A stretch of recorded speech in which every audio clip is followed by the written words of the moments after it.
Typically when my dad gives me advice or something, I take it, unless it's dressing exactly like him. I don't like that. You know, it's funny, when I got new glasses, and then my dad texted me like, where did you get those glasses? And I'm like, oh no. Can you at least pick a different color so we're not like completely, you know?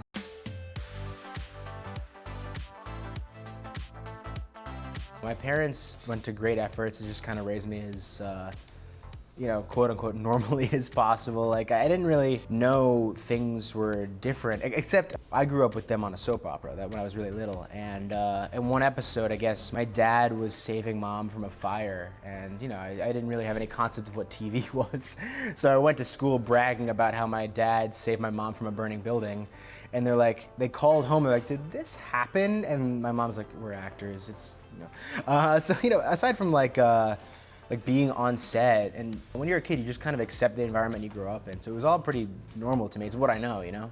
Growing up on my mom and dad's sets, I think it really aided me in film school. You know, going in, I had an understanding of the different roles and production and all that, and I think it really motivated me to get involved in production later in life. They were really supportive of it. I pretty much decided in high school, I'm like, you know, I'm not really an academic. I better do something creative and fast, you know? So I jumped when I had the chance, when I learned that NYU had a great film program, and that's where I went. And you know, if I had to make the choice again, I'd do the exact same thing. It was exactly what I was supposed to do, I think. My mom would always tell me, if you do something you love, you won't work a day in your life. My dad told me to treat the audition as the job. That's what you do. You go in, you do the audition, and then you're done. And then you move on to the next thing. And you know, you don't hear back, whatever. You did your job, so you just keep moving. You know, that was really, really helpful advice. That man will ruin you, Jaime. It's Hiram, and I'm doing what I'm doing for you and Mom to give you the things you deserve, things you can't afford. You sad, stupid boy. And working with your parents is kind of a dream, at least for me, because I think my parents are cooler than me.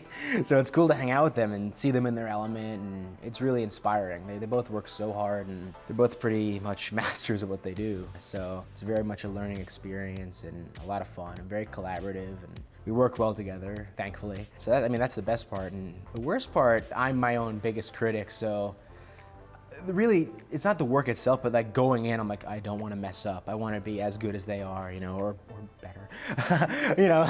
So getting in my own head is the hardest part. I'm a lucky guy, you know, I can't stress that enough. I'm very grateful for every opportunity I've had. The experiences I've had growing up have shaped who I am, and I guess just I won. You know, I won the lottery. I feel like I won the jackpot, and every day and every experience has been a gift. And I literally cannot pick one perk. You know, I guess my dad has a cool closet, and I steal his clothes sometimes. That's pretty cool. But that aside, everything's been amazing.